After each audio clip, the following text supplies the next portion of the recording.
Welcome to ASPN academy. இது current affairs video. Already நம்மளோட சேனலில் அக்டோபர், நவம்பர், டிசம்பர் இந்த 3 மந்த்துக்கான கரண்ட் அஃபேர்ஸுமே வீடியோவாக போஸ்ட் பண்ணியாச்சு. இப்போ நம்ம பார்க்க போகிறது வந்து ஜனவரி மந்த்துக்கான கரண்ட் அஃபேர்ஸ். நான் ஆல்ரெடி சொன்ன மாதிரி ஒவ்வொரு மந்த்துக்குமே கரண்ட் அஃபேர்ஸை 3 பார்ட்டாக ரிலீஸ் பண்ணிட்டு இருக்கோம். 1லேருந்து 10ஆம் தேதி வரைக்கும் ஃபர்ஸ்ட் பார்ட்டு, அதே மாதிரி திரும்ப 11லேருந்து 20ஆம் தேதி வரைக்கும் செகண்ட் பார்ட்டு, 21லேருந்து 30ஆம் தேதி வரைக்கும் இருக்குது தேர்ட் பார்ட். அப்போ ஒரு மந்த்துக்கும் 3 வீடியோ வந்து உங்களுக்கு கரண்ட் அஃபேர்ஸ் வீடியோ வரும். அந்த ஒவ்வொரு வீடியோ கீழேயுமே டிஸ்கிரிப்ஷனில் அந்த பிடிஎஃப் லிங்க்கை கொடுத்துருவோம். நீங்கள் வந்து ஃப்ரீயாக டவுன்லோட் பண்ணி படிச்சுக்கலாம். ஓகே, இப்போ இந்த கரண்ட் அஃபேர்ஸ்குள்ளே போகலாம். இந்த வீடியோவில் நம்ம என்ன பார்க்க போகிறோம் அப்படின்னா, ஜனவரி மந்த்துக்கான பார்ட் 1, அதாவது 1ஆம் தேதியிலேருந்து 10ஆம் தேதி வரைக்கும் ஜனவரி 2025ல நடந்த நடப்பு நிகழ்வுகள் தான் பார்க்க போகிறோம். ஃபர்ஸ்ட் பாருங்க, பாதுகாக்கப்பட்ட இடம். கோவையில் உள்ள குமிட்டிப்பதி பாறை ஓவியங்கள் பாதுகாக்கப்பட்ட இடமாக அரசு அறிவித்துள்ளது. கோயம்புத்தூர்ல குமிட்டிப்பதி அப்படிங்கிற ஒரு இடம் இருக்கு. அங்க வந்து பாறை ஓவியங்கள் கிடைச்சிருக்கு. இதை வந்து என்னன்னா, இதுக்கப்புறம் அதை வந்து பார்க்க போறேன் அப்படின்னு சொல்லிட்டு அதை டேமேஜ் பண்ணிடுவாங்க, ஏதாவது பண்ணிடுவாங்க இல்லையா? அந்த மாதிரி பண்ணாம இருக்கிறதுக்காக அது ஒரு கவர்மெண்ட் வந்து அவங்க கையகப்படுத்தி அவங்க பாதுகாக்கப்பட்ட இடமா இதை இனிமேல் வச்சிருப்பாங்க. அடுத்தது, பன்முக வறுமை குறியீடு. தமிழகத்தின் பன்முக வறுமை குறியீடு 2.2% உள்ளது. இதே தேசிய அளவுலன்னு பார்த்தோம்னா 14.96% இருக்கு. அதை விட நம்ம தமிழ்நாட்டை கம்பேர் பண்ணும்போது தமிழ்நாடு கம்மியாக தான் இருக்குன்னு சொல்றாங்க.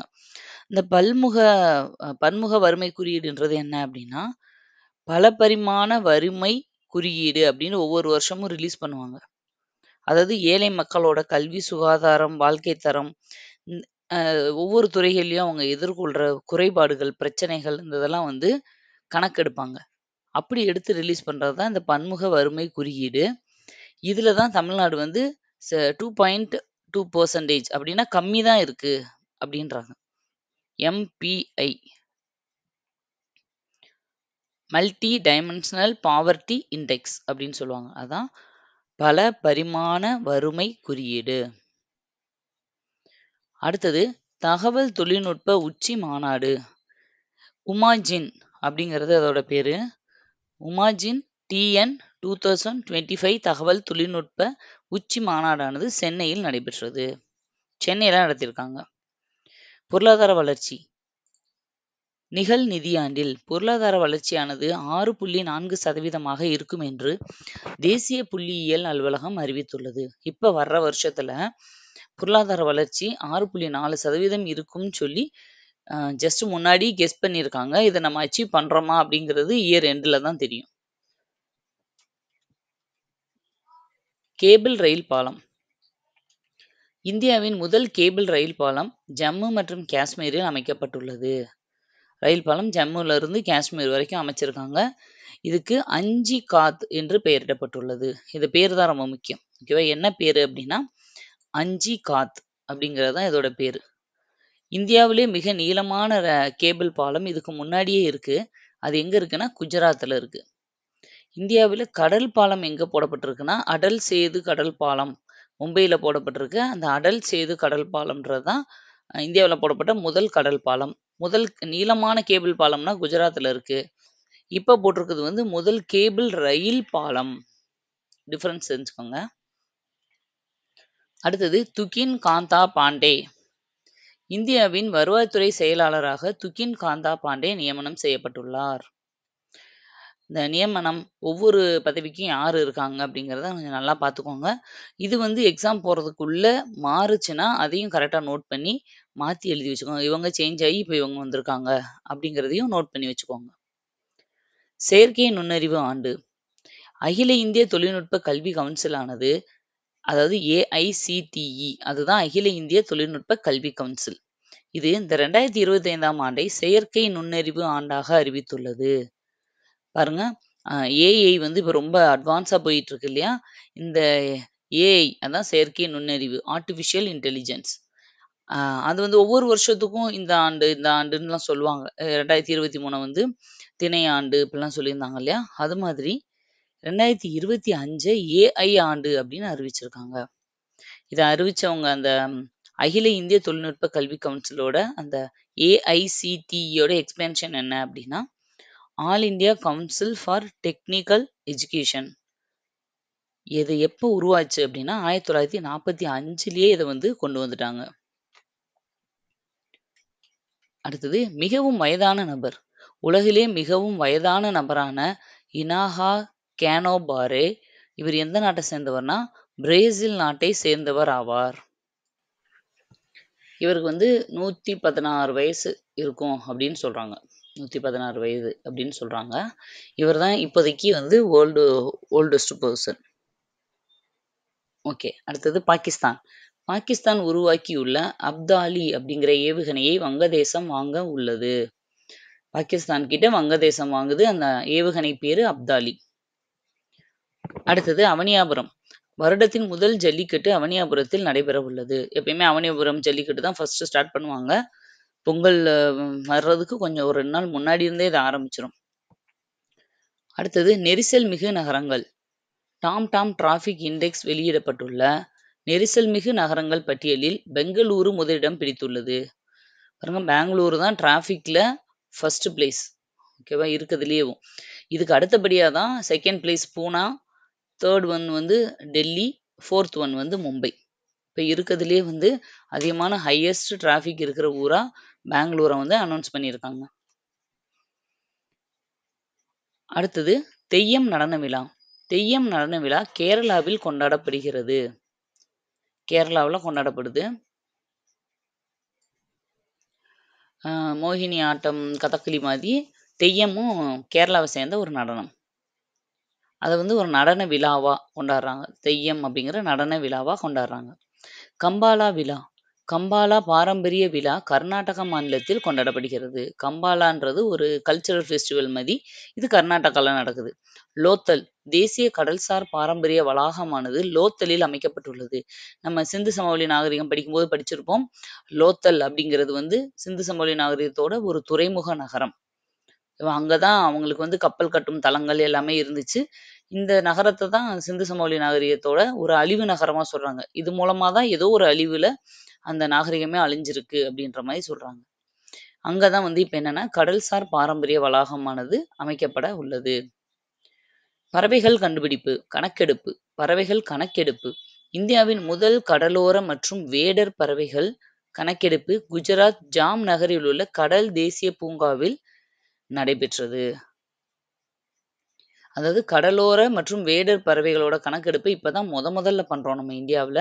அதை ஃபர்ஸ்ட் எங்க ஸ்டார்ட் பண்ணியிருக்காங்கன்னா குஜராத்ல ஜாம் நகர்ல வந்து ஆரம்பிச்சிருக்காங்க. தேசிய குழந்தைகள் அறிவியல் மாநாடு. 31வது தேசிய குழந்தைகள் அறிவியல் மாநாடானது மத்திய பிரதேசத்தில் நடைபெற்றது. வருஷம் இந்த தேசிய குழந்தைகள் அறிவியல் மாநாடு நடக்கும். அது ஆல்ரெடி 30 தடவை நடந்துருச்சு. இப்ப 31வது தடவையா மத்திய பிரதேசத்துல நடத்தியிருக்காங்க. கழிவுகள் அகற்றம். மத்திய பிரதேசம் போபாலில் கசிந்த விஷவாயு நச்சுக் கழிவுகள் 40 ஆண்டுகளுக்கு பின் அகற்றப்பட்டுள்ளது. போபால் விஷவாயு நடந்து கிட்டத்தட்ட 40 வருஷம் ஆயிடுச்சு. அந்த விஷவாயு கழிவு இப்பதான் வந்து அதை அகற்றியிருக்காங்க. அப்ப நடந்த அந்த விஷவாயு கழிவுகளை இப்பதான் வந்து அகற்றியிருக்காங்கன்னு சொல்றாங்க. எப்போ உண்மையிலேயே இந்த நடந்துச்சு அப்படின்னா 1984 நடந்ததுதான். இது நம்மளுக்கு தெரியும். நிறைய இன்சிடென்ட் இந்த விஷயத்தை பத்தி ஹிஸ்டரியில நம்ம பாடமாவே படிச்சிருக்கோம். நிறைய பேர் வந்து அப்ப இறந்து போயிட்டாங்க இல்லையா? இக்கழிவுகள் பிதம்பூர் என்னும் இடத்திற்கு எடுத்து செல்லப்பட்டு எரிக்கப்பட உள்ளது. அங்க வச்சுதான் அதை டிஸ்போஸ் பண்ண போறாங்க. மௌலானா அபுல் கலாம் ஆசாத் கோப்பை. 2024ஆம் ஆண்டிற்கான மௌலானா அபுல் கலாம் ஆசாத் கோப்பையை சண்டிகர் பல்கலைக்கழகம் வென்றுள்ளது. சண்டிகர் யூனிவர்சிட்டிக்கு கொடுத்துருக்காங்க. HMPV வைரஸ் தொற்று. இப்போ சைனால இருந்து HMPVன்னு ஒரு வைரஸ் திரும்ப புதுசா பரவுது, எல்லாருக்கும் வரப்போகுதுன்னு சொல்லி ஒரு நியூஸ்ல எல்லாம் போட்டுட்டு இருந்தாங்க இல்லையா? அதுதான் இது. சீன நாடானது மனித நியூமோ வைரஸ், ஓகேவா, அதுக்கு பேர் தான் HMPV அப்படிங்கிற தொற்று நோயால் பாதிக்கப்பட்டுள்ளது. அப்போ வந்து பொதுவாகவே இப்போ வரைக்கும் சைனாவில் மட்டும் தான் இந்த பாதிப்பு கண்டுபிடிக்கப்பட்டுச்சு. ஆனால் அதுக்குள்ளே நியூஸ்லாம் நம்ம இந்தியாவில் கர்நாடகாவில் 2 பிள்ளைங்களுக்கு இருக்குது, தமிழ்நாட்டில் ஒரு பிள்ளைக்கு இருக்குது அப்படின்னு நிறைய நியூஸ் வந்துருச்சு. ஓகேவா? ஆனால் அது பெருசாக ஸ்ப்ரெட் ஆகலை. அது ஆல்ரெடி அது கண்டுபிடிச்ச வைரஸ் தான். ரொம்ப வருஷத்துக்கு முன்னாடியே இருந்தே இந்த வைரஸ் இருக்கு. இதனால வந்து பெருசா வராதுன்னு சொல்லியும் எல்லாம் பயந்துட்டு தான் இருந்தோம். ஆக்சுவலி அத பத்தி தான் குடுத்துருக்காங்க. ஹியூமன் மெட்டா நியூமோ வைரஸ் அப்படிங்கிறது தான் இதோட எக்ஸ்பேன்ஷன். பாகிஸ்தான். சமீபத்தில் பாகிஸ்தான் ஐக்கிய நாடுகளின் பாதுகாப்பு கவுன்சிலின் தற்காலிக உறுப்பினராக தேர்வு செய்யப்பட்டுள்ளது. அதாவது ஐநா சபை இருக்கு இல்லையா? அதோட அந்த பாதுகாப்பு கவுன்சில்ல டெம்பரவரியா வந்து பாகிஸ்தானை இப்ப சேர்த்துருக்காங்க.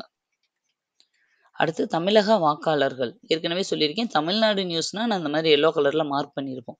ஓகேவா? உங்களுக்கு வந்து தெரிஞ்சுக்கிறதுக்கு. நீங்க ஒவ்வொரு பிடிஎஃப்பும் பிரிண்ட் அவுட் எடுக்கும்போது, அதுல தமிழ்நாடு கரண்ட் அஃபேர்ஸ வந்து டக்குன்னு நீங்க கண்டுபிடிச்சு பார்க்கறதுக்காக.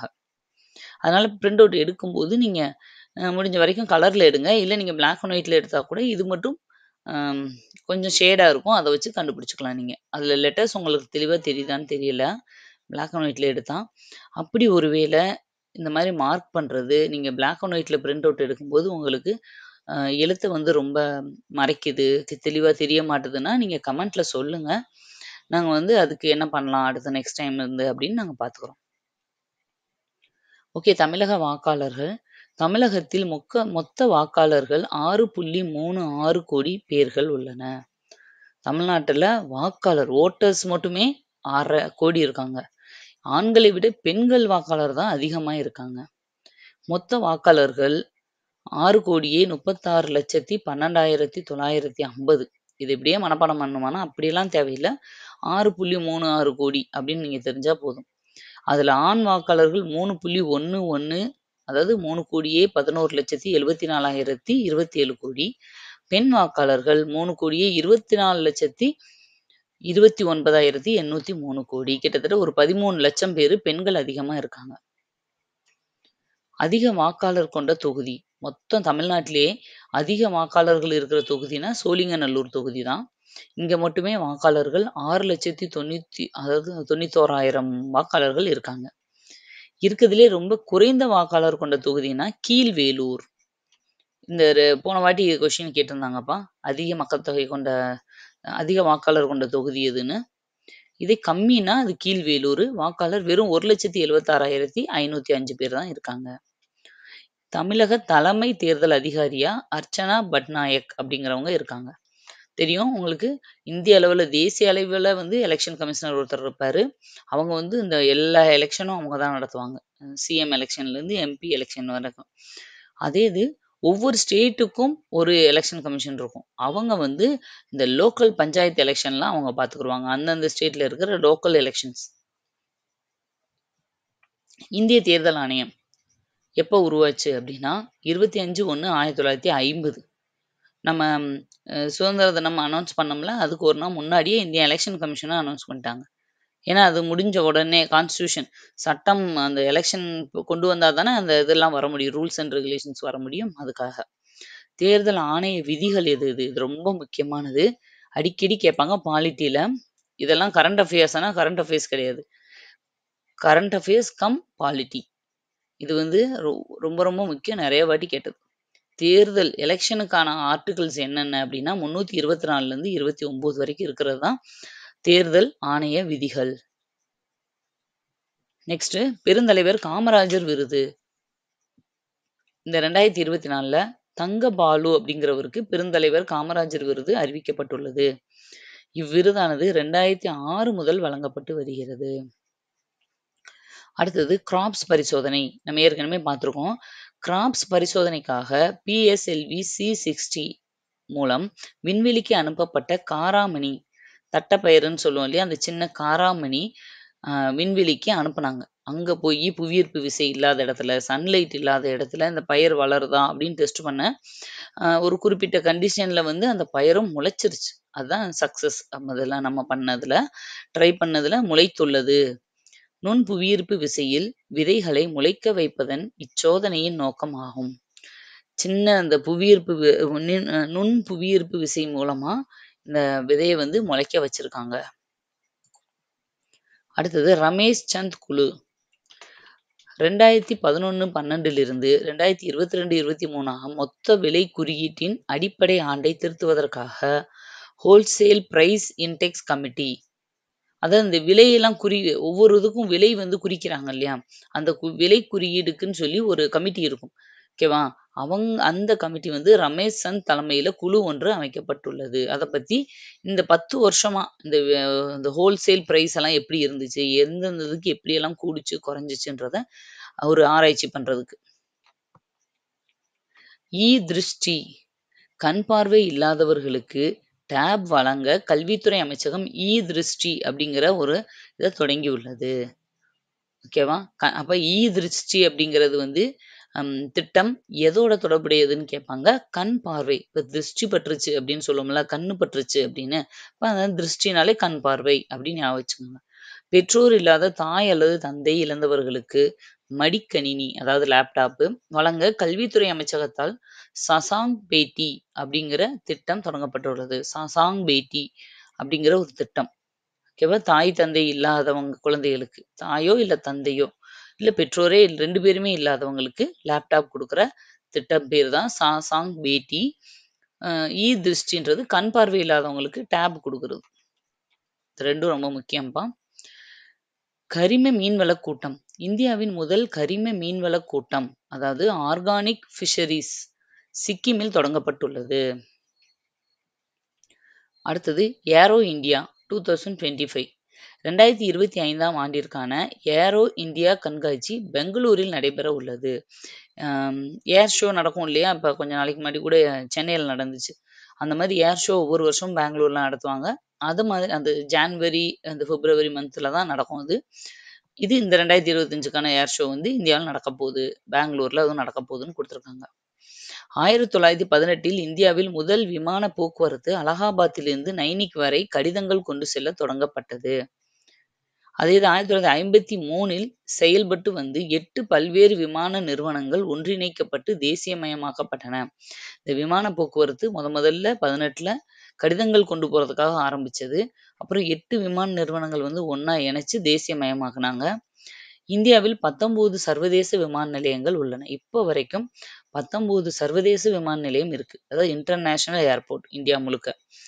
இந்திய அரசின் ஏர் இந்தியா நிறுவனம் வெளிநாட்டு போக்குவரத்து சேவையும், இந்தியன் ஏர்லைன்ஸ் உள்நாட்டு போக்குவரத்தையும் வழங்குகிறது. அதாவது நம்ம இந்தியாவில் 2 நம்ம வந்து பெரிய கம்பெனி இருக்கு. ஏர் இந்தியா ஒன்று, இந்தியன் ஏர்லைன்ஸ் ஒன்று. இந்த ஏர் இந்தியா வந்து இன்டர்நேஷனல் ஃப்ளைட் எல்லாத்தையும் பார்த்துக்கணும். நம்ம நாட்டிலேருந்து வேற நாட்டுக்கு போகிற எல்லா ஃப்ளைட்டுகளையும் சேவைகளை பண்ணுறதுக்கு பேர் ஏர் இந்தியா. அதே இது இந்தியன் ஏர்லைன்ஸ்னா இந்தியாவுக்குள்ளே இருக்கிற உள்நாட்டு போக்குவரத்தை பார்த்துக்கிறது இந்த இந்தியன் ஏர்லைன்ஸோட வேலை. இந்த மாதிரி 2 வகையாக நம்ம பிரித்து பயன்படுத்திட்டு இருக்கோம். புதிய ரயில்வே கோட்டம். இந்தியாவின் புதிய ரயில் கோட்டமாக ஜம்மு உருவாக்கப்படுகிறது. இது இந்தியாவின் 69வது ரயில் கோட்டமாகும். ஜம்மு காஷ்மீர் இப்போ வந்து முதல்ல இல்லாமல் இருந்தது இல்லையா? ஏன்னா அது தனி அந்தஸ்து பெற்று இருந்துச்சு. இப்போ நம்ம அதை நார்மல் மாநிலமாக ஸ்டேட்டாக மாற்றிட்டதுனால இங்கே வந்து ஒரு ரயில் கோட்டம் அமைக்கிறாங்க. இது 69வது ரயில் கோட்டம். இதைத்தான் கேட்பாங்க, எத்தனாவது ரயில் கோட்டம் அப்படின்ற மாதிரி. அடுத்தது, இந்திய ரயில் போக்குவரத்து ஆசிய அளவில் மிக பெரியதும் உலக அளவில் 2வது பெரிய அமைப்பாகும். ஆசிய அளவில் பார்த்தா இந்தியாவோட ரயில்வே சிஸ்டம் தான் பெருசு. உலக அளவில் எடுத்துக்கிட்டோம்னா நம்ம செகண்ட் பிளேஸ். அப்போ ஃபர்ஸ்ட் பிளேஸ்ல எது இருக்கு அப்படிங்கிறத கமெண்ட்ல போடுங்க. மொத்தம் இந்தியாவில் மட்டும் 17 ரயில்வே மண்டலங்கள் உள்ளன. மெட்ரோ ரயில் சேவை முதலில் கொல்கத்தாவில் தொடங்கப்பட்டது. இது நார்மல் ரயில்வே மண்டலங்கள். ஓகேவா? நம்ம தெற்கு ரயில்வே மண்டலமாக கூட அதோட ஹெட்டா நம்ம சென்னை தான் இருக்கு. இது மாதிரி 17 ரயில்வே மண்டலங்கள் இருக்கு. மெட்ரோ ரயில் சேவை மெட்ரோ எங்க ஆரம்பிச்சிச்சு அப்படின்னா கொல்கத்தாவில் தான் முதல்ல மெட்ரோ ஆரம்பிச்சிச்சு. சிப் ஏர் செயலி. துவக்க நிலை ஆஸ்துமாவை கண்டறிய சிப்லான்னு ஒரு மருந்து கம்பெனி இருக்கு இல்லையா? அந்த சிப்லா மருத்துவ நிறுவனம் சிப் ஏர் என்ற மொபைல் செயலியை உருவாக்கி உள்ளது. அதாவது ஒரு மொபைல் ஆப். அதுலேயே நம்ம வந்து நம்மளோட ஸ்டார்டிங் ஸ்டேஜில் ஆஸ்துமா இருக்கு அப்படின்னா அதுலேயே நம்ம வந்து ஐடென்டிஃபை பண்ற மாதிரி ஒரு மொபைல் ஆப் வந்து பண்ணியிருக்காங்க. அது பேர் தான் சிப் ஏர். அசுதோஷ் அக்னிஹோத்ரி. இந்திய உணவுக் கழகத்தின் தலைவராக அசுதோஷ் அக்னிஹோத்ரி அப்படிங்கிறவர் நியமனம் செய்யப்பட்டுள்ளார். ஃபுட் ஃபுட்டுனாலே அக்னி வேணும். ஓகேவா? தீ வச்சு தான் சமைக்க முடியும் நம்ம. அதனால அக்னிஹோத்ரி அப்படின்னு ஞாபகம் வச்சுக்கோங்க. எஃப்சிஐ அதுக்கு பேரு ஃபுட் கார்ப்பரேஷன் ஆஃப் இந்தியா. அதோட தலைவர் தான். இது எப்ப இந்த அமைப்பு உருவாச்சு அப்படின்னா 1965ல. அடுத்தது கோல்டன் குளோப் விருது. 2025 கோல்டன் குளோப் விருது. சிறந்த நடிகர் விருது யாருக்கு குடுத்துருக்காங்க? அந்த கோல்டன் குளோப் விருது வருஷம் வருஷம் குடுப்பாங்க. இந்த 2025ல சிறந்த நடிகர் விருது அட்ரியன் பிராடி அப்படிங்கிறவருக்கும், சிறந்த நடிகை விருது பெர்னாண்டோ டோரஸ் அப்படிங்கிறவங்களுக்கும், சிறந்த இயக்குனர் விருது பிராடி கார்பெட் அப்படிங்கிறவங்களுக்கும், சிறந்த துணை நடிகர் விருது வந்து கீரன் கல்கின் அப்படிங்கிறவங்களுக்கும் குடுத்துருக்காங்க. இந்த பேர்லாம் ஏதாவது ஒண்ணொண்ணு வச்சு ஞாபகம் வச்சுக்கோங்க. பிராடி அப்படிங்கிற பேர் மட்டும் 2 பேருக்கு வந்திருக்கு. அத கவனமா பார்த்துக்கோங்க. கன்னியாகுமரி. தமிழ்நாடு பல்லுயிர் அருங்காட்சியகம் மற்றும் பாதுகாப்பு மையம் கன்னியாகுமரியில் அமைக்கப்பட உள்ளது. இந்த பல்லுயிர் அருங்காட்சியகம் வந்து அடிக்கடி நிறைய உருவாக்குவாங்க. அது மாதிரி தமிழ்நாட்டுல பல்லுயிர் அருங்காட்சியகம் மற்றும் பாதுகாப்பு மன்றம் கன்னியாகுமரியில அமைக்க போறாங்க. நூற்றாண்டு விழா சிந்து சமவெளி நாகரிக அதாவது ஐவிசி இண்டஸ் வேலி சிவிலைசேஷன் அப்படின்னு சொல்லுவாங்க இல்லையா? அதோட நூற்றாண்டு சர்வதேச மாநாடு சென்னையில் நடைபெற்றது. ஓகேவா? சிந்து சமவெளி நாகரிகத்தை வந்து ரிசர்ச் பண்ணது 1924ல பண்ணியிருப்பாங்க இல்லையா? அதாவது 1924ல சர் ஜான் மார்சல் அப்படின்னு சொல்லுவோம். அவரோட ஃபுல் பேரு சர் ஜான் ஹூபெர்ட் மார்சல் அப்படிங்கிறவர் தான். இவர் தான் முதல்ல வந்து சிந்து சமவெளி நாகரிகத்தை வந்து 24ல தான் உலகத்துக்கு வந்து ஆராய்ச்சி எல்லாம் முடிஞ்சு அந்த இப்படி ஒரு பண்பாடு இருந்துச்சு அப்படிங்கிறத வந்து அறிவிக்கிறார். நம்ம வந்து படிக்கும்போது ஹரப்பாவை வந்து 21லயும் மொஹஞ்சதாரோவை 22லயும் தயாராம் சஹானி இவங்கெல்லாம் ஒவ்வொருத்தரும் ஆராய்ச்சி பண்ணாங்கன்னு படிச்சிருப்போம். அதெல்லாம் அவங்க ஆய்வு பண்ண வருஷம். முதல்ல மொத்தமா இந்த மாதிரி ஒரு சிந்து சமவெளின்னு ஒரு நாகரிகம் இருந்துச்சு அப்படின்னு வெளிப்படையா அறிவிச்சது 24ல சர் ஜான் மார்சல் அப்படிங்கிறவரு. அதனால இப்போ 2024ல வந்து நூற்றாண்டு விழா அதுக்கு கொண்டாடப்பட்டுச்சு. சிந்து சமவெளி நாகரிகம் கண்டுபிடிக்கப்பட்டு 100 வருஷம் ஆனதுக்கானது. ஓகேவா? அதுக்கான சர்வதேச மாநாடு தான் சென்னையில நடந்திருக்கு. அடுத்தது முழு உருவ சிலை. சிந்து சமவெளி நாகரிக வரலாற்றின் ஆய்விற்கு காரணமான சர் ஜான் மார்சலுக்கு சென்னை அருங்காட்சியகத்தில் முழு உருவ சிலை நிறுவப்பட உள்ளது. ஓகேவா? நம்ம மாநாடும் சென்னையில தான் நடந்திருக்கு. அது மாதிரி சர் ஜான் மார்சலுக்கு ஒரு நினைவு சின்னம் மாதிரி உருவச்சிலை வந்து சென்னையில இருக்க அருங்காட்சியகத்துல உருவாக்க போறாங்க. பண்ண போறாங்க. அடுத்தது சி.டி. செல்வம்.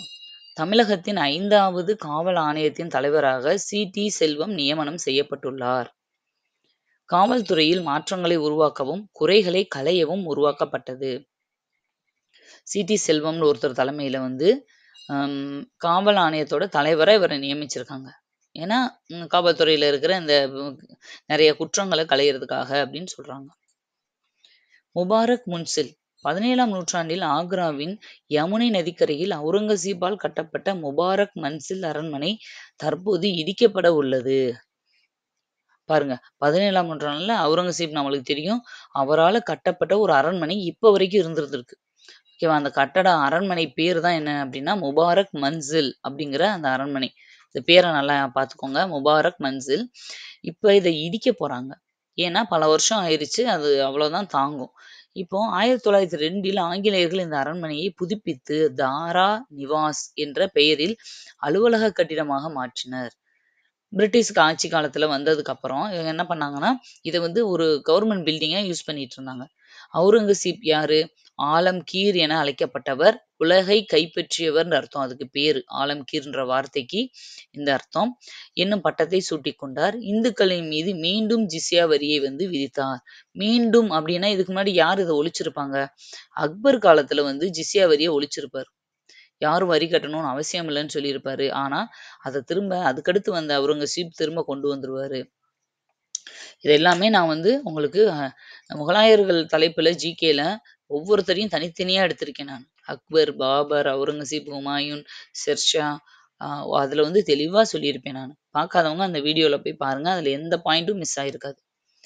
இவரின் ஆட்சி காலத்தில் ஆங்கிலேயர்கள் மதராஸ், சென்னை, அதாவது இப்ப சென்னை, அப்ப மதராஸ், கல்கத்தா, மும்பை ஆகிய இடங்களில் வணிக மையங்களில் இவர் காலத்துல தான் முத பிரிட்டிஷ் வந்து பெர்மிஷன் வாங்கி இந்தியாவுக்குள்ள நுழைஞ்சு என்ன பண்ணுவாங்கன்னா வணிக மையத்தை வந்து உருவாக்குவாங்க.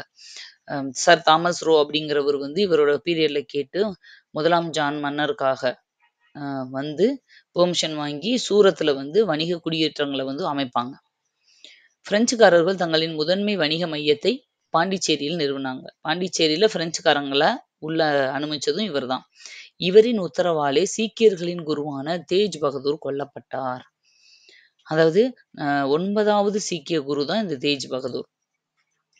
9வது சீக்கிய குரு. இவர் என்ன பண்ணா அவுரங்கசீப்போட அண்ணன், ஓகேவா, முரத் பக்ஸ் அப்படின்னு ஒருத்தர் இருப்பாரு. அவருக்கு வந்து சப்போர்ட் பண்ணதுனால இவரை வந்து கொன்னுருவார். இதனால இந்த சீக்கியர்கள் எல்லாம் இவரை எதிர்த்து போராட்டம் பண்ணுவாங்க. இந்த தேஜ் பகதூருக்கு அடுத்து 10வது சீக்கிய குருவா வந்தவர் தான் குரு கோவிந்த் சிங் அப்படின்னு சொல்லுவாங்க. குரு கோவிந்த் சிங் அப்படிங்கிறவர் தான் 10வது சீக்கிய குரு.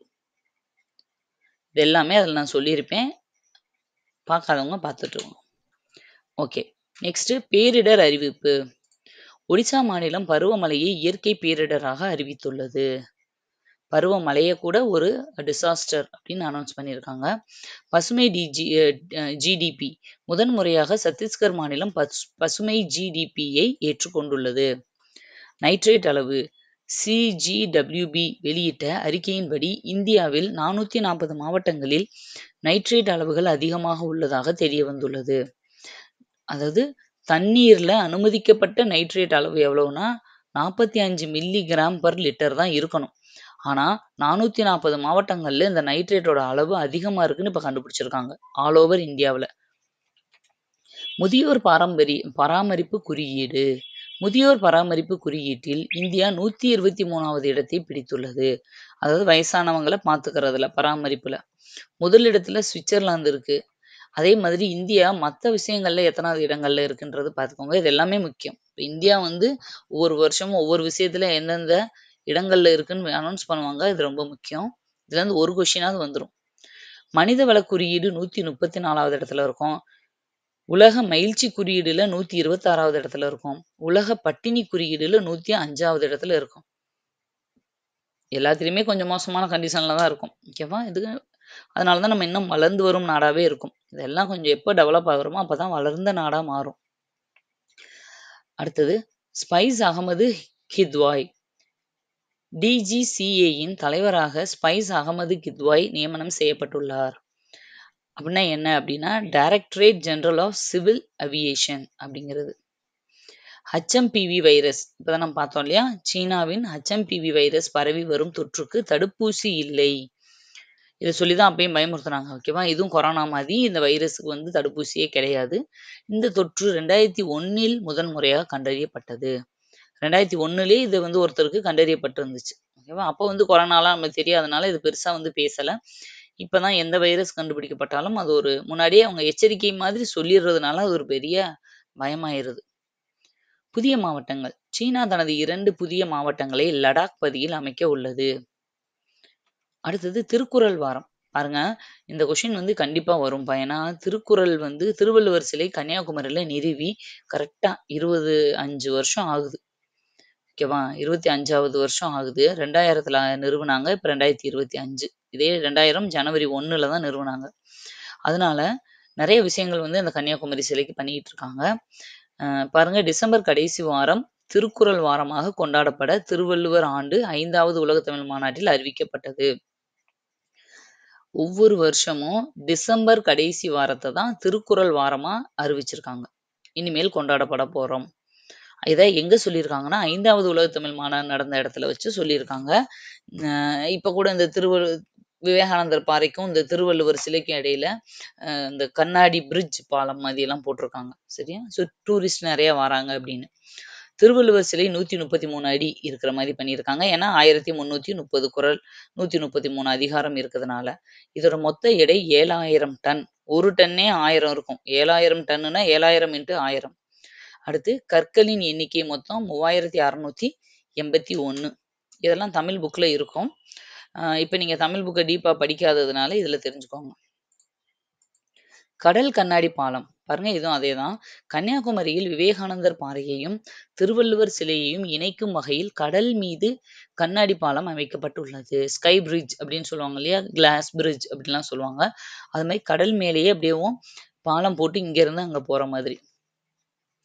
2000 ஜனவரி 1 நிறுவப்பட்ட திருவள்ளுவர் சிலையின் 25ஆம் ஆண்டு நிறைவு வெள்ளி விழா நடைபெற்றது. கடல் மீது அமைக்கப்பட்ட மிக நீளமான பாலம் அடல் சேது பாலம். இதுவரைக்கும் இருக்கிறதுலயே நம்ம பார்த்தோம் இல்லையா, அடல் சேது பாலம் தான் இருக்கிறதுலயே பெருசு. இது வந்து அதிலே சின்ன சைஸ்ல நம்ம போட்டிருக்கோம். இந்த அடல் சேது பாலத்தோட லென்த் பார்த்துக்கோங்க, 21.8 கிலோமீட்டர். விஜய கரிசல் குளம். வெம்பக்கோட்டை விஜய கரிசல் குளம் 3ஆம் கட்ட அகழாய்வில் கைரேகை பதிவுடன் கூடிய அல்லி மொட்டு வடிவிலான ஆட்டக்காய் கண்டெடுக்கப்பட்டுள்ளது. பாருங்க, இது ஒரு ஆர்கியாலஜி சர்வே. அது வந்து எங்க இருக்குன்னா வெம்பக்கோட்டையில விஜய கரிசல் குளம் அப்படிங்கிற இடம் வந்து எப்படி கீழடி எல்லாம் ஆராய்ச்சி பண்ணாங்களோ அதுமே அங்க ஆராய்ச்சி நடந்துட்டு இருக்கு. இதுல 3ஆம் கட்ட அகழாய்வு நடக்குது. இதுல கைரேகை பதிவோட கூடுன ஒரு அல்லி மொட்டு வடிவிலான ஆட்டக்காய். இந்த காயெல்லாம் நம்ம டைஸ் எல்லாம் வச்சு விளையாடுவோம் இல்லையா, அந்த மாதிரி ஒரு காய் கிடைச்சிருக்கு. ஈவன் ஃபிங்கர் பிரிண்டோட கிடைச்சிருக்குன்னு சொல்லியிருக்காங்க. புதிய மாநகராட்சி. தமிழகத்தில் புதிய மாநகராட்சியாக ஊட்டி உருவாக உள்ளது. புதிய மாநகராட்சி நிபந்தனை. இப்ப புதிய மாநகராட்சியா ஒண்ண உருவாக்கணும்னா என்னென்ன கண்டிஷன் இருக்கணும் அப்படின்னா, மக்கள் தொகை 2 லட்சம் இருக்கணும் குறைஞ்சது. மொத்தம் அந்த மாநகராட்சியோட வருமானம் ஒரு 20 கோடியாவது இருக்கணும். அந்த கண்டிஷன் வந்ததுக்கு அப்புறம் தான் அத வந்து மாநகராட்சியா அறிவிப்பாங்க. அந்த லிஸ்ட்ல இப்ப ஊட்டிய வந்து மாநகராட்சியா அறிவிக்க போறாங்க. ஆல்ரெடி வந்து தமிழ்நாட்டுல இப்ப வரைக்கும் 25 மாநகராட்சி இருந்துச்சு. ஓகேவா? இப்ப இந்த ஊட்டிய வந்து அறிவிச்சுட்டாங்கன்னா, மொத்தம் மாநகராட்சிகள் எத்தன அப்படின்றது தான் கொஸ்டினா இருக்கும். 26. தமிழ்நாட்டுல மொத்த மாநகராட்சிகள் எண்ணிக்கை ஊட்டியும் சேர்த்து 26. ஊட்டிக்கு முன்னாடின்னு கேட்டாங்கன்னா 25. அடுத்தது தமிழ் கற்பித்தல் திட்டம். பிஜி தீவில் தமிழ் கற்பித்தல் திட்டம் தொடங்கப்பட்டுள்ளது. பிஜி அப்படிலாம் சொல்லுவாங்க. இந்த தீவுல தமிழ் கற்பித்தல் திட்டம் ஆரம்பிச்சிருக்காங்க. வடகிழக்கு பருவமழை. இந்தியாவில் வடகிழக்கு பருவமழை டிசம்பர் மாதத்தில் முடிவடைந்தது. டிசம்பரோட இந்த வடகிழக்கு பருவமழை முடிஞ்சிருச்சுன்னு அனௌன்ஸ் பண்ணியிருக்காங்க. வடகிழக்கு பருவமழை காலம் ஆக்சுவலா அக்டோபர்ல இருந்து டிசம்பர் வரைக்கும் தான். சராசரி மழைப்பொழிவு எவ்வளவு இருந்துச்சு இந்த வருஷம் அப்படின்னா 44.2 சென்டிமீட்டர். அடுத்தது சீர்திருத்த ஆண்டு. 2025ஆம் ஆண்டை சீர்திருத்த ஆண்டாக பாதுகாப்பு அமைச்சகம் அறிவித்துள்ளது. ஐநா அறிவித்துள்ள ஆண்டுகள். அதாவது இதை வந்து 2025 ஆண்டை சீர்திருத்த ஆண்டா யார் அறிவிச்சிருக்காங்கன்னா பாதுகாப்பு அமைச்சகம். அதை தெரிஞ்சுக்கோங்க. ஐநா இது இல்லாம வேற இதுமாதிரி ஒவ்வொன்றையும் நிறைய அனௌன்ஸ் பண்ணுவாங்கப்பா. இப்ப கூட நம்ம சொன்னோம் 2025 ஏஏ ஆண்டா அறிவிச்சிருக்காங்க. இது வந்து சீர்திருத்த ஆண்டா பாதுகாப்பு அமைச்சகம் அறிவிச்சிருக்கு. இதேமே ஐநா என்னென்ன அறிவிச்சிருக்கு அப்படின்னா 24 வந்து சர்வதேச ஒட்டக ஆண்டா அறிவிச்சிருந்துச்சு. இப்ப 25 வந்து சர்வதேச கூட்டுறவு ஆண்டு, சர்வதேச பனிப்பாறை பாதுகாப்பு ஆண்டு, சர்வதேச அமைதி மற்றும் நம்பிக்கை ஆண்டு, சர்வதேச குவாண்டம் அறிவியல் மற்றும் தொழில்நுட்ப ஆண்டு. இத்தனை ஆண்டா இந்த ஒரே வருஷத்தை அனௌன்ஸ் பண்ணியிருக்கு ஐநா சபை. 2026 வந்து சர்வதேச பெண் விவசாயிகள் ஆண்டு அப்படின்னு அனௌன்ஸ் பண்ணியிருக்காங்க. இதெல்லாமே ஐநா அறிவிச்சது. கண்டிப்பா இதுல இருந்து ஒரு கொஸ்டின் வரும். அடுத்தது பணக்கார முதல்வர்கள். பணக்கார முதல்வர்கள்ல முதலிடம் சந்திரபாபு நாயுடுக்கு, கடைசி இடம் மம்தா பானர்ஜி, மேற்கு வங்காளத்தை சேர்ந்தவங்க. மு.க. ஸ்டாலினுக்கு வந்து நம்ம தமிழக முதல்வர் மு.க. ஸ்டாலின் 14வது இடம். எதை வச்சு இதெல்லாம் கெஸ் பண்ண கணிக்கிறாங்க அப்படின்னா, இவங்க வந்து எலெக்ஷன்ல வந்து நாமினேஷன் கட்டும்போது சொத்து விவரம் கொடுக்கணும். ஓகேவா? அந்த இதுபடி இவங்க ஒவ்வொருத்தரும் அவங்களோட சொத்து விவரம் வந்து கொடுத்துருப்பாங்க. இவ்வளவுதான் என்னோடது அப்படின்னு. அதுபடிதான் இதை எடுத்திருக்காங்க. ஓகேவா? மக்கள் தொகை. இந்தியாவில் 141 கோடி மக்கள் தொகையுடன் மக்கள் தொகை பட்டியலில் முதலிடம் பிடித்துள்ளது. சைனா வந்து முதலிடத்துல இருந்துச்சு. இப்ப நம்ம 141 கோடி ஆகி வெற்றிகரமா நம்ம முன்னாடி ஃபர்ஸ்ட் பிளேஸ்க்கு வந்துட்டோம். சீனா 2ஆம் இடம் பிடித்துள்ளது. உலக அளவிலே மொத்த மக்கள் தொகை எத்தனையோ நாடு இருக்கு. அவ்வளவு நாட்டுல இருக்க மக்கள் தொகையும் கூட்டினா மொத்த தொகை 809 கோடி. ஓகேவா? அதுல 140 கோடி இந்தியன்ஸ் மட்டும் இருக்கும்.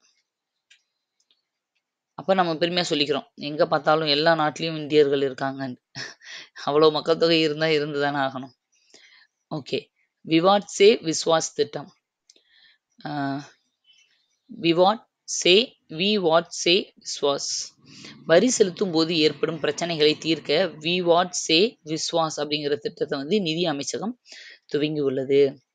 டேக்ஸில் நம்ம அப்ளை பண்ணி டேக்ஸ் பே பண்ணும்போது எந்த ப்ராப்ளம் வராமல் இருக்கிறதுக்கு அந்த மாதிரி ஒரு இதை அனௌன்ஸ் பண்ணியிருக்காங்க. சிவாஜி சிலை. இந்திய ராணுவம் பாங்காங் ஏரியில் சிவாஜி சிலையை நிறுவியுள்ளது. வீர சிவாஜி சொல்றோம் இல்லையா, அவரோடது. சத்ரபதி சிவாஜி, அதாவது மராத்தியரோட மிகப்பெரிய ராஜாவா இருந்த சிவாஜி, அவருக்கு தான். நீங்க நம்ம சினிமா நடிகர், தமிழ் நடிகர் சிவாஜின்னு நினைச்சிடாதீங்க. இது இந்திய சீனா எல்லையை பிரிக்கும் கட்டுப்பாட்டு கோட்டு அருகே அமைந்துள்ளது. இந்தியா சீனாக்கு இடையில இருக்கிற அந்த பார்டர்ல, இந்த பாங்காங் ஏரியில இந்த சிலையை வந்து நிறுவிட்டாங்க. வெப்பமான ஆண்டு. இந்தியாவில் 2024ஆம் ஆண்டை இந்திய வானிலை ஆய்வு மையம் மிக வெப்பமான ஆண்டாக அறிவித்துள்ளது. போன வருஷம் இருந்த மாதிரி வெயில் எங்கேயுமே கிடையாது. அதனால நம்மளுக்கே தெரியும் 2024 தான் இருக்கிறதுலே ஹையஸ்ட் டெம்பரேச்சர் இருந்த வருஷம். அது இந்த வருஷம் நம்ம சம்மரை கணக்கெடுக்காத வரைக்கும், இந்த வருஷம் சம்மர் வந்தாதான் தெரியும் அதை விட இது ரெக்கார்ட் பிரேக் பண்ணுதா இல்லையா அப்படிங்கிறது. ஓகே. சிஆர்பிஎஃப்.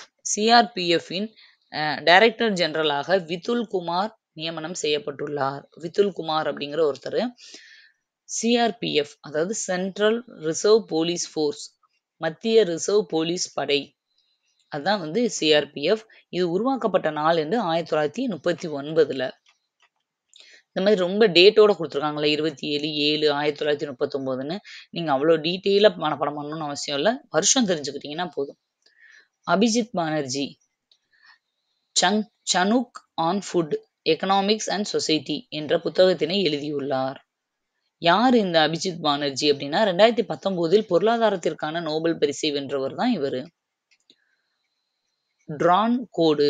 இந்தியா மற்றும் பாகிஸ்தான் இடையே 2640 கிலோமீட்டர் தொலைவில் ஒரு எல்லைக்கோடு வரையப்பட்டுள்ளது. அதுக்கு பேர் தான் இந்த டுரான் கோடு. இக்கோடு 1893 வரையப்பட்டது. இந்தியா பாகிஸ்தான் பிரிக்கும் போது போட்ட எல்லைக்கோடு கிடையாது, அதுக்கு வேற பேர். அது என்ன அப்படிங்கிறதும் நம்மளோட சேனல்ல ஷார்ட்ஸ்ல நான் கொடுத்துருப்பேன். நம்ம இந்தியா கூட ஒவ்வொரு நாடுகளோட எல்லைக்கோடுகள். ஓகேவா? நீங்க வந்து கமெண்ட்ல சொல்லுங்க, இந்தியா பாகிஸ்தான் பிரிக்கும் போது அந்த போடப்பட்ட எல்லைக்கோடுக்கு பேர். ஒருத்தர் வந்து பிரிச்சிருப்பார், அவரோட பேரவே எல்லைக்கோடா வந்து போட்டிருப்போம். ஓகேவா? இது வந்து அப்படி இல்லை, 1893 பிரிக்க போடப்பட்ட ஒரு கோடு.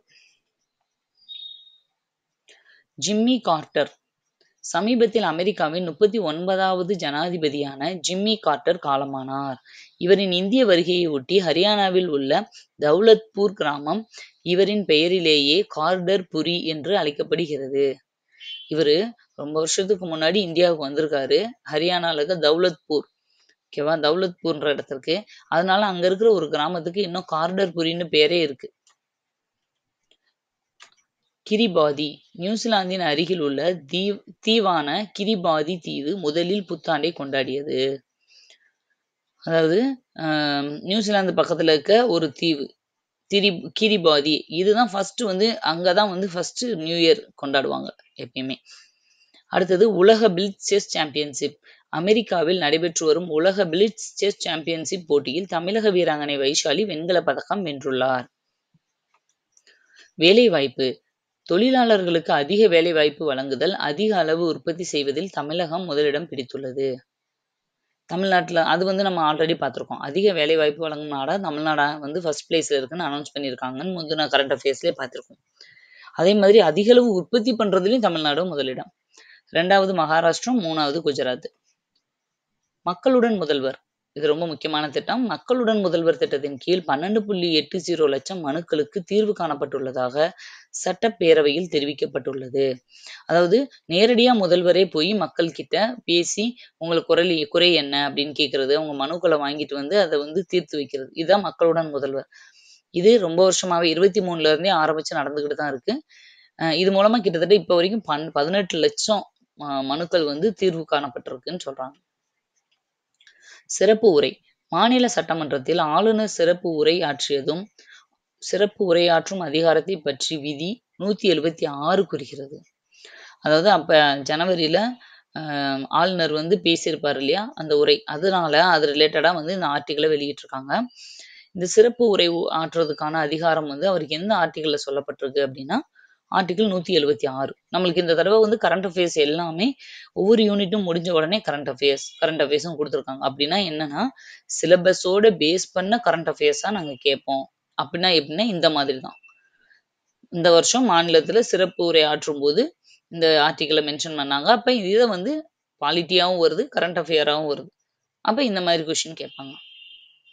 ஆய்வு இருக்கை. சிந்து சமவெளி நாகரிகம் தொடர்பான ஆய்வு இருக்கை ஐராவரம் மகாதேவன் பெயரில் நிறுவப்பட உள்ளதாக தமிழக முதல்வர் தெரிவித்துள்ளார்.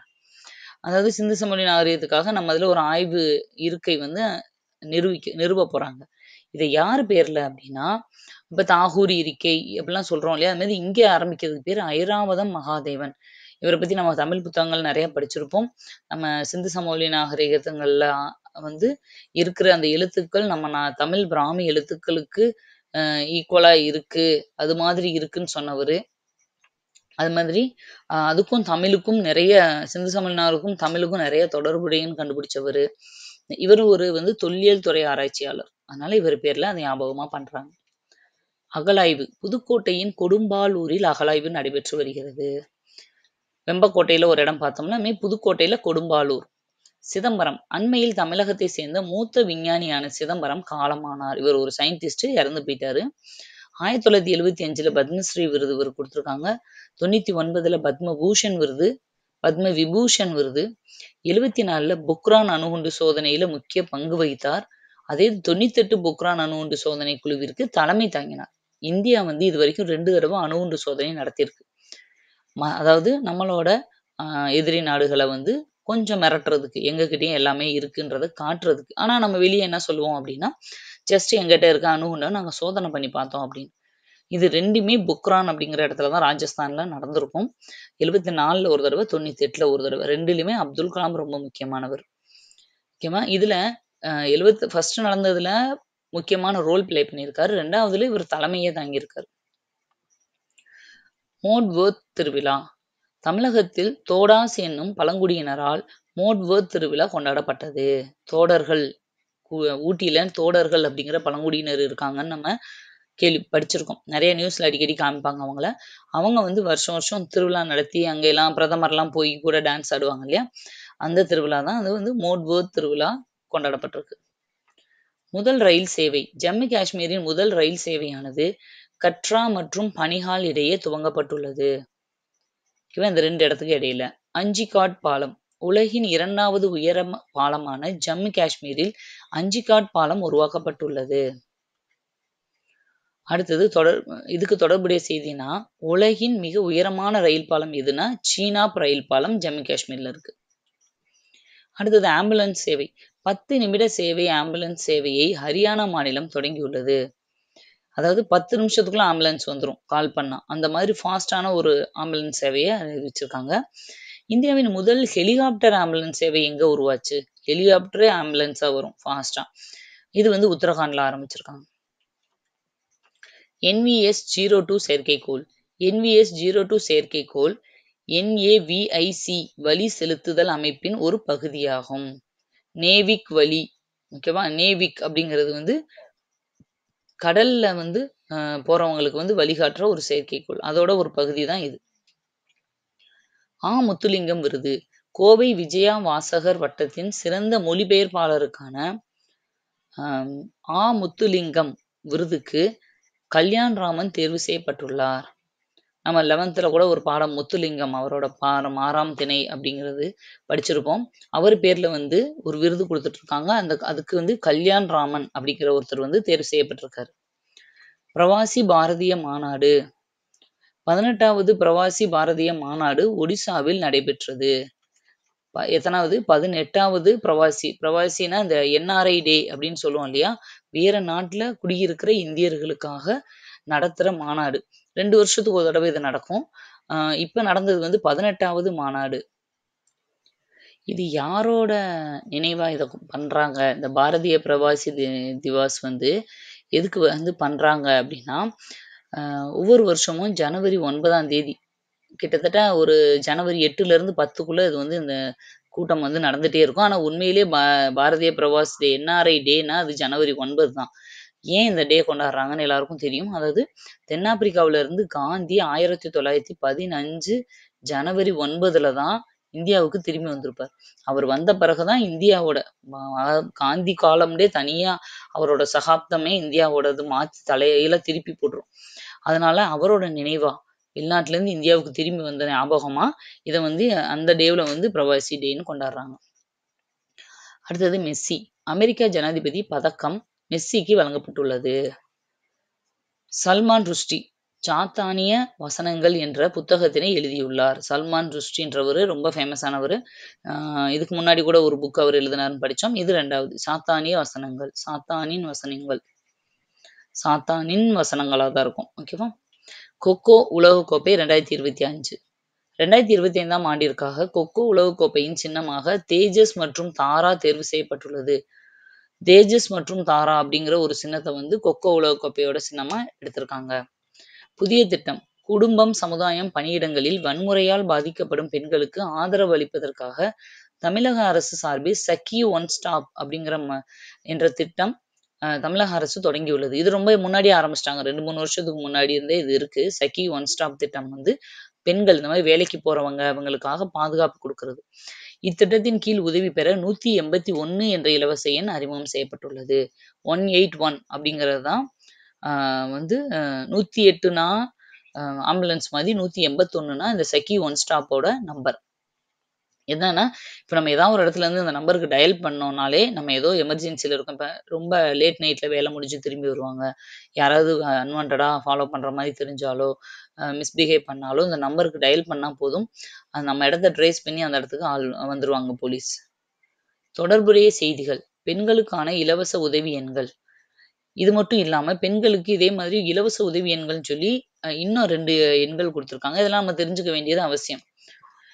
பெண்களுக்கான இலவச உதவி எண்கள் 100. இது எல்லாருக்கும் நம்ம 100க்கு கால் பண்ணா உடனே வரும். அடுத்து இன்னொன்னு முக்கியமானது 1091 1091ன்ற அர்த்தம். அதாவது குழந்தைகளுக்கு வந்து 1098 இதுதான் சைல்டு ஹெல்ப்லைன் நம்பர். அதே இது 1091ன்னு போட்டோம்னா அது வந்து பெண்களுக்கான ஹெல்ப்லைன் நம்பர். பாருங்க இங்கேயும் 1 இங்கேயும் 1ன்னு வரும். அதே மாதிரி 181ன்ற நம்பர்லயும் இங்கேயும் 1 இங்கேயும் 1ன்னு வரும். இதெல்லாம் பெண்களுக்கான நம்பர். ஈஸியா இருக்கிறதுக்காக தான் இந்த மாதிரி ஏதாவது கொஞ்சம் பார்த்த உடனே கண்டுபிடிக்கிற மாதிரி நம்பரா கொடுக்குறாங்க. ஓகே. கடல் ஆமை. கடல் ஆமை பாதுகாப்பிற்காக வனத்துறையால் தமிழ்நாடு டர்ட்டில் கார்டியன்ஸ் மொபைல் செயலி தொடங்கப்பட்டுள்ளது. Mobile app. காவல் உதவி செயலி. அவசர நிலைக்காக தொடங்கப்பட்ட செயலி தான் இது. டிஎன்எஸ்சிடி ஸ்கூல் ஆப் அப்படிங்கிறது பள்ளி மாணவர்களின் வருகை பதிவிற்காக தொடங்கப்பட்டது. பாருங்க 3 ஆப் பத்தி கொடுத்துருக்காங்க. கடல் ஆமை பாதுகாப்புக்காக டர்ட்டில் கார்டியன் அப்படிங்கிற ஒரு மொபைல் ஆப்பு. காவல் உதவி அப்படிங்கிறது காவல் இது வந்து அவசர நிலை தொடங்கப்பட்டது. எஸ்ஓஎஸ் காவலன் எஸ்ஓஎஸ் மாதிரி. அப்புறம் டிஎன்எஸ்சிடி ஸ்கூல் இது வந்து பள்ளி மாணவர்களோட வருகை பதிவுக்காக. அடுத்தது இஸ்ரோ தலைவர். ரொம்ப ரொம்ப ரொம்ப முக்கியமான ஒரு இது. இதுல கண்டிப்பா வந்து கொஸ்டின் வர்றதுக்கு சான்சஸ் நிறைய இருக்கு. இஸ்ரோவோட புதிய தலைவரா திரும்பவும் தமிழ்நாட்டை சேர்ந்த வி நாராயணன் அப்படிங்கிறவர் செலக்ட் பண்ணப்பட்டிருக்காரு. திரும்பவும் அப்படின்னா இருந்தாரானா ஆமா 9வது தலைவரா இருந்தார்ல சிவன், அவர் நம்ம தமிழ்நாட்டை சேர்ந்தவர். இப்போ அவருக்கு அப்புறம் 10வதாவதான் சோம்நாத்ன்றவர் இருந்தாரு. இப்போ 11வதா திரும்ப தமிழ்நாட்டை சேர்ந்தவரே வந்திருக்காரு. முதல்ல இதுக்கு தலைவரா இருந்தது யாருன்னா விக்ரம் சாராபாய். ஓகேவா? அவர் தான் வந்து இஸ்ரோவும் தலைவர், விண்வெளி இந்தியாவின் தலைவரும் அவர் தான் விக்ரம் சாராபாய். ஓகே. ஹோமி பாபான்னு ஒருத்தர் இருந்திருப்பாரு அவருக்கும் முன்னாடி. அவர் தான் இது எல்லாத்துக்குமே தொடக்கமா இருந்திருப்பார். ஓகேவா? இதெல்லாம் நம்ம ஜிகேல படிப்போம். அடுத்தது குடியரசு தின சிறப்பு விருந்தினர். 2025ஆம் ஆண்டிற்கான குடியரசு தினத்தின் சிறப்பு விருந்தினராக இந்தோனேஷிய அதிபர் பிரபோவோ சுபியாண்டோ பங்கேற்க உள்ளார்னு கொடுத்துருக்காங்க. இப்ப ஆல்ரெடி பங்கேற்றுட்டாரு, முடிஞ்சிருச்சு. என்னன்னா ஒவ்வொரு தடையும் ரிபப்ளிக் டேக்கு நம்ம அந்த பரேட் நடக்குது இல்லையா, அந்த 3 நாள் கழிச்சு பாசறைக்கு திரும்புதல்னு சொல்லி ஒரு இது வச்சு எல்லா பரேட் ஷோவும் ஒவ்வொரு ஸ்டேட்ல இருந்தும் ஒரு இதெல்லாமே நடனம் எல்லாமே நடக்கும். இதை பார்க்கறதுக்கு ஒரு சீஃப் கெஸ்டா எப்பயுமே கூப்பிடுவாங்க. இந்த வருஷம் வந்தது வந்து இந்தோனேஷியா அதிபர். வர்த்தக கண்காட்சி. உத்தரப்பிரதேசத்தின் நொய்டாவில் உணவு தொடர்பான இண்டஸ் ஃபுட் 2025 கண்காட்சி இண்டஸ் ஃபுட் அப்படிங்கிறது நடைபெற்றுச்சு. பாரத் போல் இந்தியாவில் குற்றம் புரிந்துவிட்டு வெளிநாடுகளில் பதுங்கும் குற்றவாளிகளை கண்டுபிடிப்பதற்காக மத்திய அரசாங்கம் பாரத் போல் அப்படிங்கிற இணையதளம் உருவாக்கப்பட்டுள்ளது. இங்க இருந்து யாராவது வேற நாடுகள்ல ஓடி போய் ஒளிஞ்சா அவங்கள இந்த பாரத் போல் திட்டத்தின் மூலமா ஈஸியா புடிச்சிட்டு வந்துருவாங்க. அடுத்தது சோலார் திட்டம். ஓம்காரேஸ்வர் மிதக்கும் சோலார் திட்டம் மத்திய பிரதேசத்தில் தொடங்கப்பட்டுள்ளது. சோலார் திட்டம் அதாவது மிதக்கும் சோலார் திட்டம். அதாவது தண்ணியில அந்த சோலார் பேனல் எல்லாம் மிதந்துட்டே இருக்கும். இது எப்படின்னா தண்ணி மேல எவாப்ரேட் ஆகி போகாம இருக்கிறதையும் தடுக்கும். அதே மாதிரி கடல்ல விழுகிற அவ்வளவு சன்லைட்டையும் சோலார் பேனல் இழுக்கவும் செய்யும். ஓகேவா? அப்ப நம்மளுக்கு கரண்ட் தயார் பண்ண மாதிரியும் ஆச்சு, தண்ணியை சேவ் பண்ண மாதிரியும் ஆச்சு. இத்திட்டம் நர்மதை நதி மீது தொடங்கப்பட்டுள்ளது. நர்மதை நதி நீளம் 1312 கிலோமீட்டர். மேற்கு நோக்கி பாயும் ஆறுகள்லயே மிக நீளமானது இந்த நர்மதை தான். காம்பே வளைகுடாவில் அரபிக்கடல்ல கலக்குது. 10th ஜியாகிரபில ஃபர்ஸ்ட் லெசன்ல இதை பத்தின எல்லா தெளிவான விளக்கம் இருக்கு. துணை ஆறுகள் பர்னா, ஹலூன், ஹெரான், பஞ்சர், தூதி, சர்க்கார், டவா, கோலார் அதெல்லாமே இந்த நர்மதை நதியோட துணை ஆறுகள். சோலார் திட்டம். மத்திய கப்பல் போக்குவரத்து அமைச்சகம் கிரேட் நிக்கோபார் தீவில் ரூபாய் 72,000 கோடி மெகா உட்கட்டமைப்பு திட்டத்தில் புதிய சேர்தல்களை முன்மொழிந்துள்ளது. அதாவது சோலார் திட்டத்துக்காக இவ்வளவு தனியா ஒதுக்கி இருக்காங்க, பண்ண போறாங்க. எல்லாத்தையுமே ஏஐயாவும் மாத்திரம், கம்ப்யூட்டரைஸா மாத்திரம், சோலாரா மாத்திட்டு இருக்கோம். ஏன்னா இந்தியா நம்ம அடுத்த ஜெனரேஷன் நோக்கி போயிட்டு இருக்கோம் இல்லையா? எல்லாம் அட்வான்ஸ் ஆயிட்டு இருக்கு. முழு நேர உறுப்பினர். பிரிக்ஸ் கூட்டமைப்பின் முழு நேர உறுப்பினராக இந்தோனேஷியா இணைந்துள்ளது. பிரிக்ஸ் கூட்டமைப்பு இருக்கு இல்லையா? அதுல இந்தோனேஷியாவையும் உள்ள சேர்த்திருக்கோம். இது 10வது உறுப்பினராக இணைந்துள்ளது. இதுக்கு முன்னாடி பிரிக்ஸ் அப்படின்றது BRICKS பிரிக்ஸ் அப்படிங்கிறது இருக்கு இல்லையா? இப்போ இந்த பிரிக்ஸ் அப்படிங்கிறதுல இதுக்கு முன்னாடி எவ்வளவு இருந்தாங்க? அதாவது முதல்ல பிரிக்ஸ்ன்னு பேர் வரும்போது BRICS தான். ஓகேவா? பிரிக்ஸ்.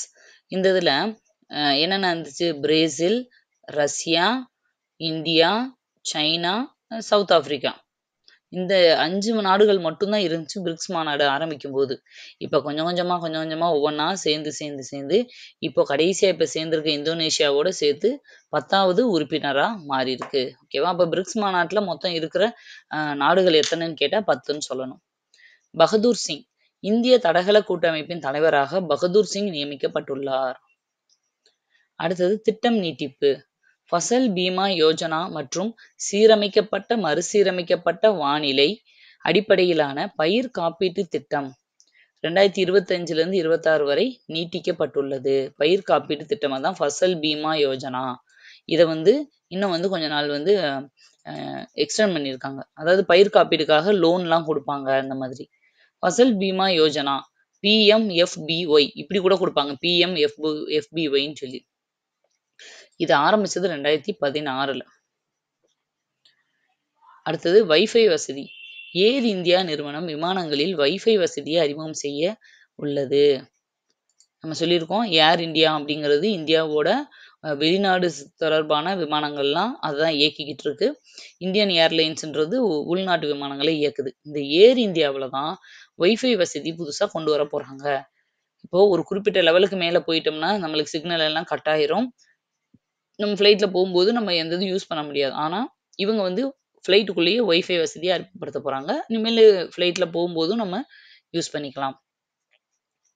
அதே இது இந்தியாவில் வைஃபை வசதியை அறிமுகம் செய்ய முதல் இந்திய நிறுவனம் இது. இந்தியாவில் வேற உலக அளவுல மற்ற நாடுகள்ல பண்ணியிருக்கலாம். இந்தியாவில் பண்ற முதல் நிறுவனம் ஏர் இந்தியா தான். இதே மாதிரி ரயில்வேலையும் பண்ணியிருக்காங்க.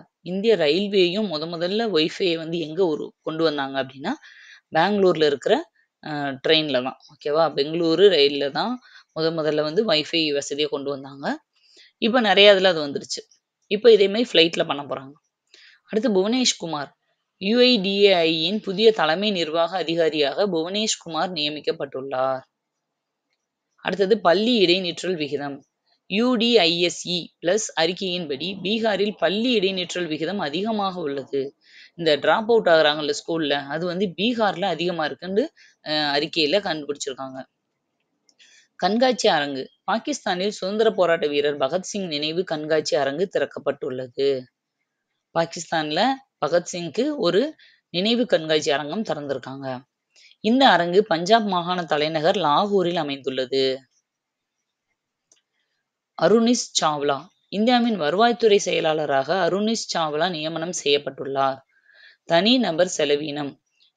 இந்தியாவின் சராசரி குடும்ப நுகர்வு தனிநபர் செலவினம் 3.5% அதிகரித்துள்ளது. ஒரு ஆவரேஜா ஒரு குடும்பத்துல தனி நபர் செலவினம் இவ்வளவு அதிகரிச்சிருக்கு போன வருஷத்தை விட. சேர்க்கை விகிதம். ஸ்மார்ட் கிளாஸ் ரூம் முயற்சியின் காரணமாக இந்தியாவின் சேர்க்கை விகிதம் 22% அதிகரித்துள்ளதாக பெங்களூரு இந்திய மேலாண்மை நிறுவனம் IIMP தெரிவித்துள்ளது. கிளாஸ் ரூம் எல்லாம் ஸ்மார்ட் கிளாஸ் ரூம் ஆயிருச்சு இல்லையா, அதனால ஸ்கூலுக்கு வர்றவங்க அதிகரிச்சிருக்காங்க அப்படின்னு சொல்றாங்க. முன்னாடி இருக்கிறத விட இப்ப கம்பேர் பண்ணும்போது 22% அதிகமா இருக்கு. ஏன்னா ஸ்கூல் எல்லாமே அட்வான்ஸ்டா ஆயிட்டதுனால. ஸ்மார்ட் கிளாஸ் ரூம் முயற்சியானது ஸ்மார்ட் சிட்டிஸ் மிஷன் கீழ் செயல்படுத்தப்படுகிறது.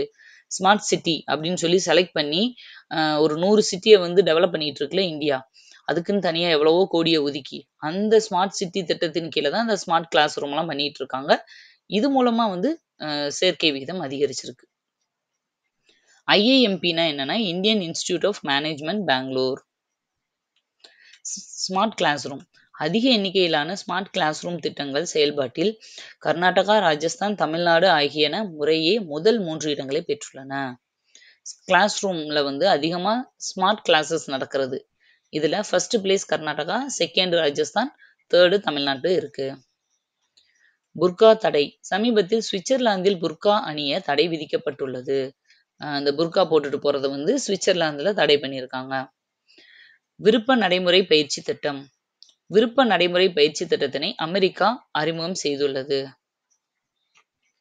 கேல் ரத்னா விருது 2024 குகேஷ் ஹர்மன்பிரீத் சிங் ஹாக்கியில, குகேஷ் வந்து செஸ்ல உங்களுக்கு தெரியும், பிரவீன் குமார் பாரா ஒலிம்பிக், மனு பார்கர் ஷூட்டிங் ஆகிய 4 பேருக்கு மேஜர் தியான் சந்த் கேல் ரத்னா விருது வழங்கப்பட்டுள்ளது.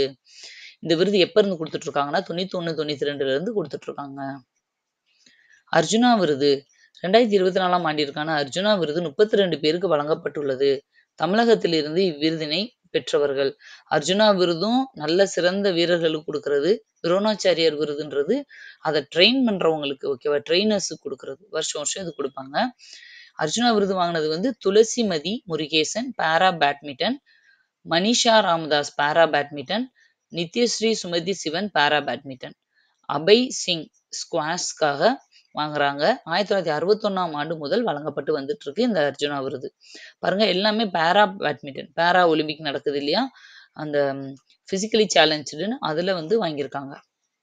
துரோணாச்சாரியா விருது 2024 ஆண்டிற்கான துரோணாச்சாரியா விருது யார் யாருக்கு கொடுத்துருக்காங்கன்னா சுபாஷ் ராணா, தீபாலி தேஷ்பாண்டே, சந்தீப் சங்வான். 1985 ஆண்டு முதல் இது வழங்கப்பட்டு இருக்கு. அப்ப அர்ஜுனா விருதும் துரோணாச்சாரி விருதும் ஒரே வருஷத்துல கொடுக்க ஆரம்பிக்கல, அடுத்த இது லேட்டா தான் கொடுத்துருக்காங்க. ப்ரோ கபடி லீக் 2024 ஆண்டிற்கான ப்ரோ கபடி லீக் கோப்பை ஹரியானா ஸ்டீலர்ஸ் அணி வென்றுள்ளது. அந்த ஹரியானா டீம் பேர் வந்து ஹரியானா ஸ்டீலர்ஸ். அந்த டீம் வந்து நம்ம CSKன்னு சொல்ற மாதிரி ஹரியானா டீம், அவங்க வந்து ஜெயிச்சிருக்காங்க. இவ்வளவுதான்ப்பா. இதோட ஆக்சுவலா ஒரு ஜான்வரியில 1ல இருந்து 10 வரைக்குமே இவ்வளவு கரண்ட் அஃபேர்ஸ் இருக்கு. அதனாலதான் 3 பார்ட்டா பிரிச்சு கொடுத்துட்டு இருக்கோம். ஏன்னா ஒரே இதுல கொடுத்தா ரொம்ப 2-3 மணி நேரம்லாம் யாராலையும் கவனிக்க முடியாது. ஓகே, அடுத்த பார்ட் வீடியோ அடுத்து கொஞ்ச நாள்லயே உங்களுக்கு வந்துடும். உங்களுக்கு எக்ஸாம் வரைக்கும் அக்டோபர்ல இருந்து நம்ம எக்ஸாம் வரைக்கும் நீங்க படிச்சாலே போதும். அதுக்கு முன்னாடி இருந்த இதுக்கு முந்தின வருஷம் இருக்கு இல்லையா, அந்த முந்தின வருஷத்துல இருக்கிற மொத்த கரண்ட் அஃபேர்ஸையும் சுருக்கி முக்கியமான ஒரு 100 கரண்ட் அஃபேர்ஸை மட்டும் நான் எக்ஸாமுக்கு முன்னாடி உங்களுக்கு கொடுத்துருவேன். அதை கையில வச்சுக்கோங்க. ஏன்னா முந்தின வருஷத்துல இருந்தும் நிறைய கொஸ்டின்ஸ் கேட்கறாங்க இல்லையா, அதுக்காக ஹோல் இயரும் நம்ம நல்லா படிக்க முடியாது. இதை வந்து இந்த 8 மாசத்தை வந்து நீங்க தரவா படிச்சுக்கிட்டு அந்த கடைசியில நான் கொடுப்பேன் இல்லையா ஒரு 100 கரண்ட் அஃபேர்ஸ் முக்கியமானது, அதை பார்த்துக்கிட்டீங்கனாலே போதும். கரண்ட் அஃபேர்ஸ்ல ஃபுல் மார்க் வாங்கிடலாம். ஓகே, திரும்ப அடுத்த வீடியோல உங்களை மீட் பண்றேன். Thank you, by.